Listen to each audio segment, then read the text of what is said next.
Hi friends, today நம்ம பார்க்க போகிறது வெனஸ்டே சீசன் 1ஓட ரீகேப். ஆக்சுவலி ஃபர்ஸ்ட் எடுத்தோன்னே நம்ம வெனஸ்டேவை பற்றி பார்க்கலாம். வெனஸ்டேன்றவ ஒரு வினோதமானவ. தட் மீன் அவள் வந்து அவளோட ஃபீலிங்ஸை என்றைக்குமே வெளிக்காட்ட மாட்டா. அழுகையாக இருக்கட்டும், கோவமாக இருக்கட்டும், எதுவாக இருக்கட்டும், அவளோட ஃபீலிங்ஸ் ரியாக்ஷன்ஸ் எதுவுமே அவளோட ஃபேஸில் இருக்காது.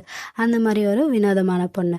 அப்போது அவளோட ஃபேமிலியை பற்றி பார்த்தோன்னா, அவளோட அம்மா அப்பா அவங்க ரொம்ப ரொமான்டிக்கான கப்புள்ஸ். அவங்களுக்கு இது சொல்லும் போதே சீசன் 1 பற்றி உங்களுக்கு ஞாபகம் வர வாய்ப்பு இருக்கும். அண்ட் அவளோட தம்பி எப்படின்னா ரொம்ப சாஃப்டான பையன். ஆக்சுவலாக அவளை வந்து அவள் படிக்கிற எல்லா ஸ்கூல்ல இருந்துமே அவளை வந்து ரிமூவ் பண்ணிடுவாங்க, ஸ்கூலை விட்டு அனுப்பிச்சிடுவாங்க. ஏன்னா அவள் ரொம்ப வினோதமாக பண்ணுறான்றதுனால. அதே மாதிரி பார்த்தீங்கன்னா, அவளோட லாஸ்ட் ஸ்கூல்லேருந்து ஏன் அவளை வெளியே அனுப்புகிறாங்கன்னா, அவளோட தம்பியை வந்து சில பசங்க ரேக் பண்ணிவிட்டு அடிச்சிருப்பாங்க. அப்போ அவங்க தம்பியை அழுதுட்ருப்பான். இப்போ அவள் போயிட்டு அவனை தொட்டு பார்க்கும்போது அவளுக்கு எல்லாமே ஞாபகம் வந்துடுது. அவன் தம்பியை வந்து ஒருத்தவங்க ரேக் பண்ணியிருக்காங்க, அந்த மாதிரி எல்லாமே ஞாபகம் வந்தோடனே அவளோட விஷன்ஸில் வந்து எல்லாமே தெரிய வருது. அப்போ அவள் என்ன பண்ணுறான்னா, அந்த பெரிய சுறாமீனாவை தண்ணியில் விட்டவுடனே அங்கே இருக்கிற பசங்களுக்கு ரொம்ப காயமாயிடும். அதனால் அந்த ஸ்கூலில் இருக்கிறவங்க எல்லாமே என்ன பண்ணுவாங்கன்னா, இவளை வந்து இந்த ஸ்கூல்லேருந்து அனுப்பிச்சிடணும்னு நினைப்பாங்க. ஸோ இவளை அந்த ஸ்கூல்லேருந்து துரத்திடுவாங்க. அதுக்கப்புறம் இவங்களோட மம்மி டாடி என்ன ஃபீல் பண்ணுவாங்கன்னா, இவளுக்கு வந்து நெவர்மோர் தான் கரெக்டான ஸ்கூல், நெவர்மோரில் இவ இருந்தானா இவ வந்து ரொம்ப சாதிச்சிருவா அப்படின்னு சொல்லிட்டு அவங்க வேணும்னே அந்த ஸ்கூலுக்கு அவளை அனுப்பிச்சி விட்றாங்க. ஆனால் நம்ம ஹீரோயினுக்கு அந்த ஸ்கூலுக்கு போகிறதுக்கு விருப்பமே இல்லாமல் தான் அவள் போகிறாள். அவள் சொல்லுவாள், நான் பெட் கட்டுறேன், நான் வந்து அந்த ஸ்கூலில் ஒரு நாள் கூட என்னால் இருக்க முடியாது, அண்ட் அந்த ஸ்கூலாலேயும் என்ன தாங்க முடியாது, ஸ்கூல் பிரின்ஸிபலும் என்ன தாங்க மாட்டாங்க, உடனே என்னை துரத்திடுவாங்கன்னு சொல்கிறா. அதுக்கு இவங்களும் ஒன்றும் சொல்லாமல் அமைதியாக இருக்காங்க. அதுக்கப்புறம் ஸ்கூலில் இவளை சேர்த்த உடனே இவளுக்கு வந்து அந்த ஸ்கூலில் இருக்க விருப்பமே இல்லை. அப்போ அந்த ஸ்கூலில் பார்த்தீங்கன்னா அவளுக்கு ஒரு ரூம் கொடுக்குறாங்க. அந்த ரூமில் வந்து ஆல்ரெடி இன்னொரு பொண்ணு இருக்கா. அவள் பார்த்தீங்கன்னா ஏனேத். அவளுக்கு வந்து ரொம்ப கலர்ஸ்னால் பிடிக்கும். ஆனால் நம்ம ஹீரோனிக் பார்த்தீங்கன்னா ரொம்ப பிளாக் மட்டும்தான் பிடிக்கும். அவள் தனிமையாக இருக்கணும்னு ரொம்ப விரும்பா. இந்த பக்கம் பார்த்தீங்கன்னா அவள் ஃபுல் ரூம் கலர் கலராக பெயிண்ட் அடிச்சிருப்பா. இவளுக்கு அதை பார்த்தோன்னே காண்டாயிரும். அதுக்கப்புறம் இவன் என்ன பண்ணுவா, நடுவில் ஒரு கொட்டை போட்டு இந்த பக்கம் என் ரூம் பிளாக்காக தான் இருக்கும், இந்த பக்கம் நீ என்ன வேணால் பண்ணிக்கணும் விட்டுருவா. அதுக்கப்புறம் இந்த பிரின்ஸிபல் என்ன பண்ணுறாங்க, ஒரு நாள் வந்து இவளை வந்து சைக்காட்ரி கிட்டே கூட்டு போகிறாங்க. அந்த சைக்காட்ரி கிட்டே கூட்டு போகும்போது இவன் அந்த சைக்காட்ரி கிட்டேருந்து தப்பிச்சுட்டு ஓடி வந்துடுவா. அப்படி ஓடி வரும்போது தான் ஒரு காஃபி ஷாப்குள்ளே போகிறா. அங்கே பார்த்தோன்னா டைலர்னு ஒரு பையன் இருக்கான். அந்த டைலருக்கு வந்து இவன் வந்து ஹெல்ப் பண்ணுவா, காப்பி மிஷினை ரெடி பண்ணி தருவா. அப்படி ரெடி பண்ணி தந்தவொடனே இவங்கிட்ட வந்து ஒரு ஹெல்ப் கேட்பா. நான் வந்து இந்த மாதிரி தப்பிக்கணும்னு நினைக்கிறேன் நெவர்மோர்லேருந்து அப்படின்னு சொன்னவொடனே இவன் வந்து ஓகே நான் ஹெல்ப் பண்ணுறேன்னு சொல்லுவான். அந்த விஷயத்தை எல்லாமே வந்து டைலரோட அப்பாவான ஷெரீஃப் வந்து கேட்டுகிட்டே இருப்பார். அப்போ ஷெரீஃப் என்ன சொல்வார், நீ வந்து நெவர்மோர் ஸ்கூல்லேருந்து வந்திருக்கியா அப்படின்னு சொல்லி கேட்பாரு. அதுக்கப்புறம் வந்து நீ வந்து ஆடம்ஸோட ஃபேமிலி மாதிரி இருக்க, உங்கள் அப்பா ஒரு கொலகாரன் அப்படின்னு சொல்லி அவளை வந்து திட்டுவார். அதுக்கப்புறம் நம்மளோட பிரின்ஸிபல் மேமும் அங்கே வந்துடுவாங்க. அதுக்கப்புறம் நம்ம வெனஸ்டேவை கூட்டிகிட்டு அப்படியே போயிடுவாங்க. அதுக்கப்புறம் மறுநாள் வெனஸ்டே வந்து தப்பிக்கணும்னு சொல்லிட்டு ஓடி வந்துட்டு இருக்கும்போது டைலரும் வந்துடுவான். சரி வா, உன்னை நான் ட்ராப் பண்ணிடுறேன் அப்படின்னு சொல்லி சொல்லுவான். அதுக்கப்புறம் அவளுக்கு வந்து அந்த டைமில் வந்து திடீர்னு ஒரு விஷன் வருது. என்னன்னா, ராவன்னு ஒரு பையன், அவனை பற்றி ஒரு விஷன் வருது, அவன் சாக போகிறது அவளுக்கு வருது. ஸோ அவனை காப்பாற்றணும்னு சொல்லிட்டு அவன் பின்னாடியே அவள் ஓடிட்டே இருப்பாள். அப்படி ஓடிட்டே இருக்கும்போது என்னன்னா, அந்த ராவன் வந்து திரும்பிட்டு இவளையே சாவடிக்க அவன் பார்ப்பான். அதாவது இந்த ஸ்கூலை என் ஸ்கூலை அழிக்க வந்தவ நீ தான் அப்படின்னு சொல்லிட்டு வெனஸ்டே மேலே அவன் பழி போட்டு அவளை கொலை பண்ணணும்னு சொல்லிட்டு அவன் ரொம்ப ஆர்வமாக இருப்பான். அப்போ வெனஸ்டே என்ன பண்ணுவான், நான் அந்த மாதிரிலாம் வரல, நான் இந்த ஸ்கூலில் இருக்கவே ஃபஸ்ட்டு எனக்கு விருப்பம் இல்லை, நான் இந்த ஸ்கூலை அழிக்க போகிறான் அப்படின்னு அவள் பேச இவன் இவன் ஒரு ஃபோட்டோவை காட்டுறான். இந்த ஃபோட்டோவை பாரு, இதுதான் நீ தான் இந்த ஸ்கூலையே சாவடிக்க வந்திருக்க, எல்லாரையும் அழிக்க வந்திருக்க அப்படின்னு சொல்லிடுவான். அதுக்கப்புறம் என்ன ஆகும்னா, இவ இல்லைன்னு மறுக்கிறா. அதுக்குள்ளேயே பார்த்தீங்கன்னா நீங்கள் மாஸ்டர் வந்து இந்த ரோவனை வந்து ரோவனை மட்டும் அழிச்சிரும். ஆனால் நம்ம வெனஸ்டேவை மட்டும் விட்டுரும். அப்போ வெனஸ்டேக்கு தோணும், என்ன நம்ம இந்த மாஸ்டர் அவனை மட்டும் கொண்டுட்டு என்ன விட்டுடுது, இந்த மாஸ்டர் எதுக்கு என்ன மாஸ்டர் வந்து காப்பாற்றணும் அப்படின்னு அவள் திங்க் பண்ணிட்டுருக்கா. அதுக்கப்புறம் அவள் ஓடி போயிட்டு பிரின்ஸிபல் மேம் கிட்டே சொல்லுவாள் இங்கே நடக்கிற விஷயத்த எல்லாமே. ஆனாலும் அந்த பிரின்ஸிபல் வந்து இங்கே நடக்கிற விஷயத்த எல்லாமே கண்டுக்க மாட்டாங்க. ஏன்னா அந்த ஸ்கூலுக்கு வந்து கெட்ட பேர் வந்துக்கூடாதுன்னு அந்த பிரின்ஸிபல் ரொம்ப அந்த விஷயத்தில் ரொம்ப ஸ்ட்ரிக்டாக இருப்பாங்க. அதுக்கப்புறம் வந்து இவன் வந்து ஷெரீஃப் கிட்ட கம்ப்ளைண்ட் பண்ணுவான். அந்த ஷெரீஃபை இதை பற்றி விசாரிக்கணும்னு சொல்லி முடிச்சிருவார். யாருமே இந்த விஷயத்தை பற்றி கண்டுக்க மாட்டாங்க. இவன் என்ன பண்ணுவானா, இதை பற்றி ஓகே நம்ம இனிமேல் இந்த ஸ்கூல்லே இருக்கலாம், இங்கே வந்து ரொம்ப இன்ட்ரெஸ்டிங்கான ஸ்டோரிஸ் எல்லாம் இருக்குது, இதை பற்றி எல்லாம் நம்ம கண்டுபிடிக்கலாம் அப்படின்னு சொல்லிட்டு அவளும் இருப்பாள். அதுக்கப்புறம் அந்த புக்கை பற்றி தேடி கண்டுபிடிப்போம்னு சொல்லிட்டு அவள் போகிறா. அந்த புக்கை பற்றி தேடி கண்டுபிடிக்கும் போது அங்கே பார்த்தீங்கன்னா ஒரு சீக்ரெட் ரூம் இருக்கும். அந்த சீக்ரெட் ரூமுக்கு நம்ம 2 சொடக்கு போட்டால் போதும் அந்த சீக்ரெட் ரூம் திறந்துடும். அந்த மாதிரி அவள் அந்த சீக்ரெட் ரூம்குள்ளே போயிட்டு அந்த புக்கை பற்றி தேடிட்டே இருக்கும்போது அங்கே ஒரு சீக்ரெட் குரூப் வராங்க. அந்த சீக்ரெட் குரூப் வந்துட்டு, ஏய் நீ எப்படி இந்த ரூம்குள்ளே வந்த, உன்னை யார் இந்த ரூமுக்கு அலோவ் பண்ணா, உனக்கு எப்படி இந்த சீக்ரெட் பாஸ்வேர்ட்லாம் தெரிஞ்சுதுன்னு அவளை பற்றி கேட்குறாங்க.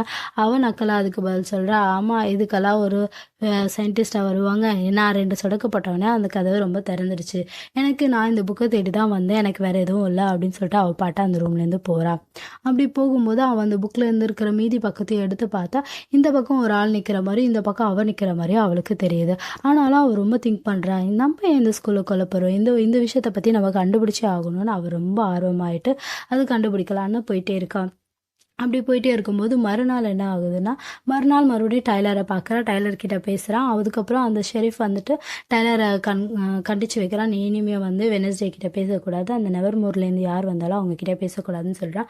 அதுக்கப்புறம் சேவியருக்குன்னு பார்த்தீங்கன்னா, சேவியர்னு ஒருத்தர் இருக்கான். அவனுக்கு என்னன்னா, நம்ம ஹீரோயினுக்கு பார்த்தீங்கன்னா நீங்கள் அவளுக்கு வந்து எல்லாத்தோட விஷன்ஸும் வரும்.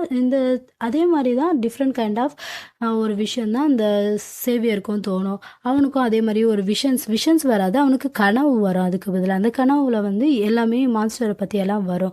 அப்படி வரும்போது அவன் எல்லாத்தையுமே வரைஞ்சி வைப்பான் மான்ஸ்டரை. அதுக்கப்புறம் இவன் வந்து அந்த ரூம்குள்ளே போய் செக் பண்ணும்போது இவன் என்ன மான்ஸ்டரை பற்றி வரைஞ்சிருக்கான், அப்போ இவனுக்கும் வந்து மான்ஸ்டரை பற்றி தெரிஞ்சிருக்கு அப்படின்றத அவளுக்கு வந்து உறுதியாகுது. அப்போ வந்து சரி ஓகே நம்ம எல்லாரும் தேடலாம் அப்படின்னு சொல்லிட்டு பண்ணிட்டு இருப்பான். அதுக்கப்புறம் இவன் வந்து ஒரு தேனீக்களோட ஒரு பையன் இருப்பான். அந்த பையன் கூட இவ ஃப்ரெண்ட் ஆகுறா. அந்த பையன் பார்த்தீங்கன்னா இவளுக்கு வந்து அவள் தம்பி ஃபீலை கொடுக்கும். ஸோ வந்து அவன்கிட்ட ரொம்ப ஃப்ரெண்ட்லியாக பழகிட்டே இருக்கும்போது அவனும் சரி ஓகே நம்ம தேட போகலாம் அப்படின்னு சொல்லிட்டு வெனஸ்டே கிட்ட சொல்கிறான். அவளும் தேடி போகலான்னு மறுநாள் பிளான் பண்ணுறாங்க. ஆனால் பார்த்தீங்கன்னா அன்னைக்கு பார்த்தீங்கன்னா அவங்க ஸ்கூலில் ஒரு காம்படிஷன் மாதிரி ஒன்று நடக்குது. அது நடக்கும்போது அவள் வந்து சேவியர் கூட போகலான்னு ஃபஸ்ட்டு சொல்லுவாள். பட் ஆனால் சேவியர் கூட அவள் போக மாட்டாள். அதுக்கு பதிலாக வந்து டைலர் கூட தான் அன்றைக்கி போவாள். அன்றைக்கி பார்த்தீங்கன்னா நம்ம ஹீரோயின் ரொம்ப அழகான ட்ரெஸ் போட்டிருப்பாங்க. ஆனால் அதுவுமே பிளாக் கலர் தான். நீங்கள் பார்த்தா உங்களுக்கு ஞாபகம் இருந்திருக்கும். ஆனால் அவள் அந்த டான்ஸ் தான் ரொம்ப சூப்பராக இருக்கும். அந்த பாட்டும் ரொம்ப நம்மளுக்கு ஃபேமஸான பாட்டாகவும் ஆச்சு. அந்த ஸ்டெப்ஸும் யாராலையுமே மறக்கவே முடியாது.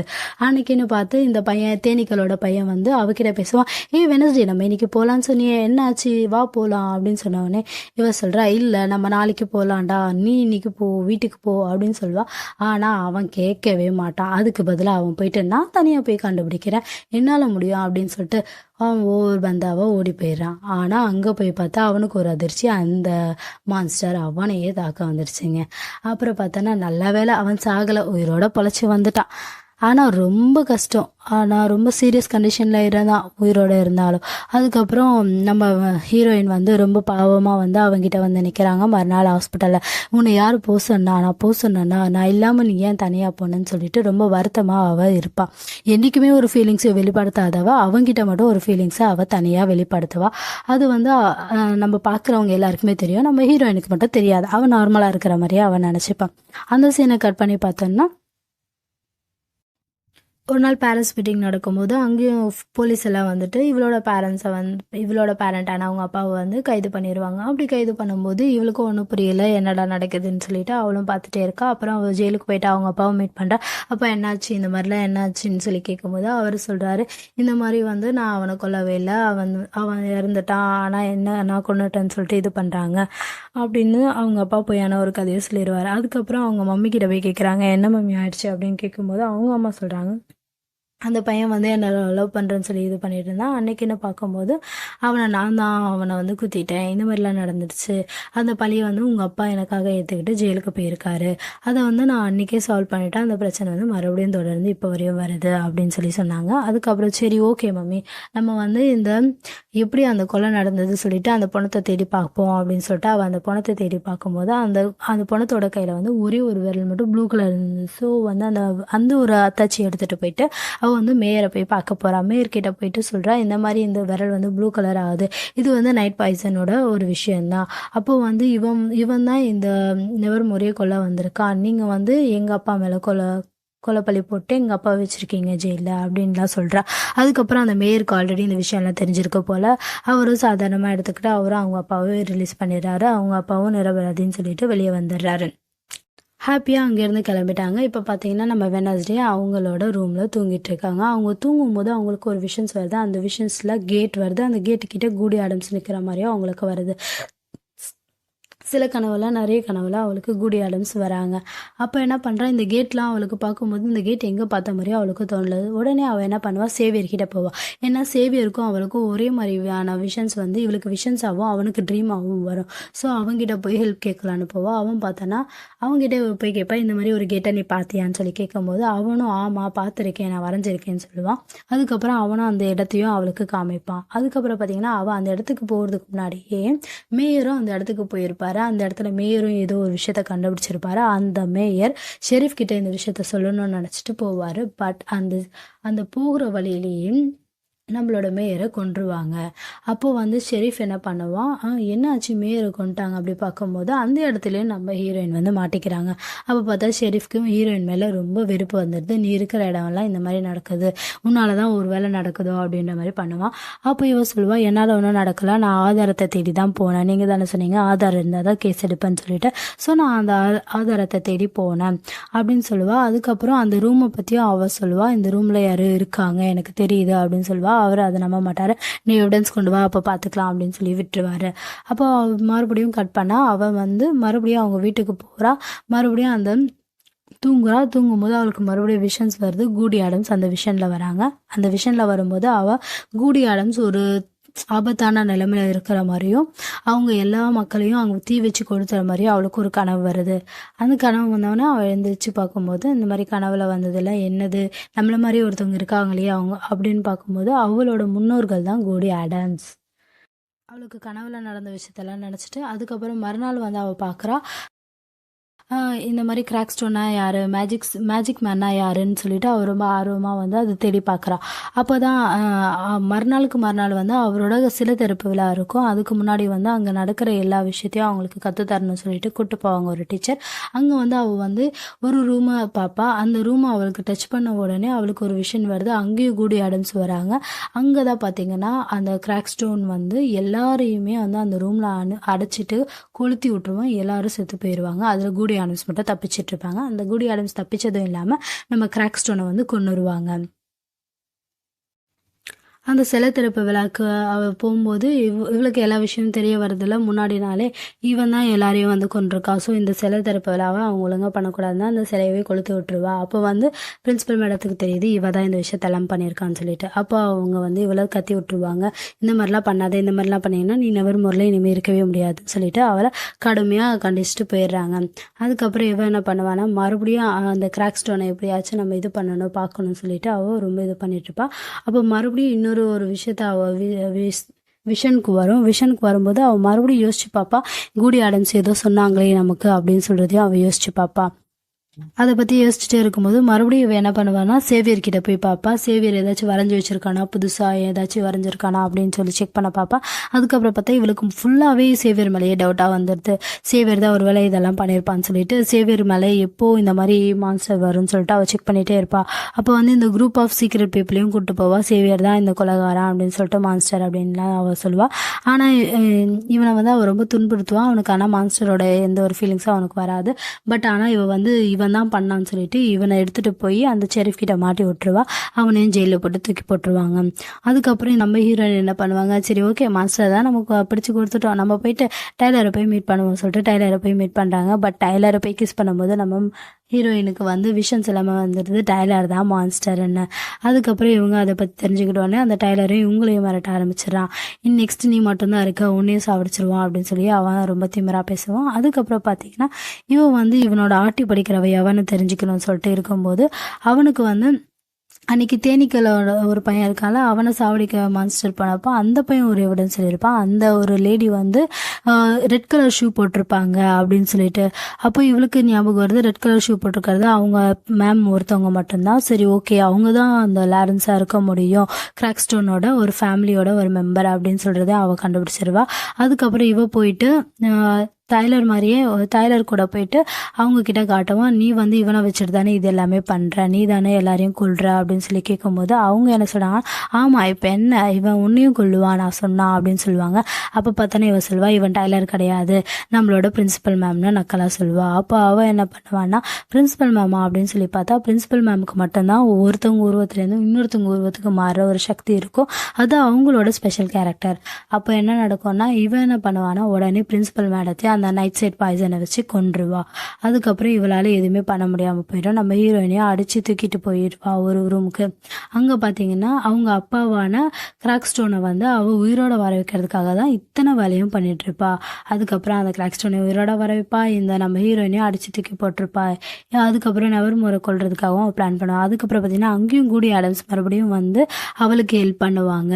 அவனோட கருப்பு இதயத்தில் சாவடிச்சா மட்டும்தான் அவனை சாவடிக்க முடியும், மற்றதால எதாலையும் சாவடிக்க முடியாது, நான் உன் உடம்புக்குள்ளே போகிறேன் இப்போ அப்படின்னு சொல்லிட்டு அவங்களும் நம்ம ஹீரோயினோட உடம்புக்குள்ளே போயிட்டு அவனை போய் கொல்றதுக்கு பார்க்குறாங்க. அவன் என்ன பண்ணுறான்னா, முன்கூட்டியே எல்லாருக்கும் சொல்லிடுவான், இந்த மாதிரி நம்ம மேம் தான் இதெல்லாம் பண்ணுறாங்க, ஸோ சீக்ரெட் குரூப் ரொம்ப அலர்ட்டாக இருங்க, எல்லாரையும் வந்து ஒரு பாதுகாப்பான இடத்துக்கு அனுப்பி வைங்கன்னு சொல்லுவாள். அதுக்கப்புறம் பார்த்தோன்னா நம்ம கூடி ஆடம்ஸ் வந்து நம்ம ஹீரோயினோட உடம்புக்குள்ளே போயிட்டு இவனை கொல்றதுக்காக பார்க்கும்போது இதெல்லாமே ஒரு பக்கம் நடக்க, அங்கே பார்த்தீங்கன்னா இவனும் நம்ம தேனீக்களோட பையனும் அதுக்கப்புறம் ஃபுல் மூனை பார்த்தவொடனே அந்த பொண்ணு அன்னைக்குன்னு பார்த்து தான் எனிட் வந்து உல்ஃபா மாறும்.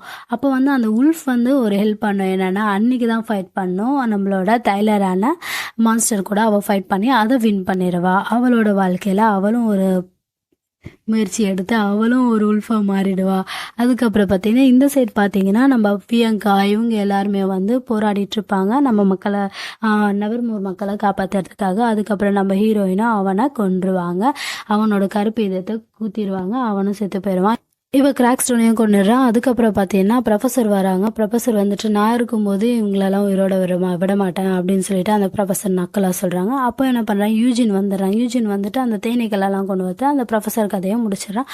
அதுக்கப்புறம் இவங்கெல்லாம் ஒரு கூல் ஆகிட்டு எல்லாருக்குமே அந்த நெவர்மோரை அவள் காப்பாற்றிட்டுறான். அந்த ஸ்டோரியும் உண்மை இல்லை, இவளோட ஸ்டோரி தான் உண்மைன்றதையும் அவள் ப்ரூவ் பண்ணிடுறான். அங்கேருந்து கட் பண்ணி பார்த்தோன்னா அவள் மறுபடியும் அவங்க வீட்டுக்கே போயிட்டுருக்கா. அப்போ பார்த்தீங்கன்னா எல்லா பிரச்சனையும் முடிஞ்சது, நம்ம வேறு எதனா பிரச்சனை தேடி போகலான்னு நம்ம ஹீரோயின் நினைக்க அதுக்கேற்ற மாதிரியே பார்த்தா அந்த பிரச்சனையும் முடியல போல். அவங்க ஒரு மெசேஜ் வருது நம்ம ஹீரோயினுக்கு, என்னன்னா நான் இன்னும் கண்காணிச்சிட்டு தான் இருக்கேன் அப்படின்னு சொல்கிறாங்க. அதோட அந்த கடையை முடிச்சிட்டாங்க.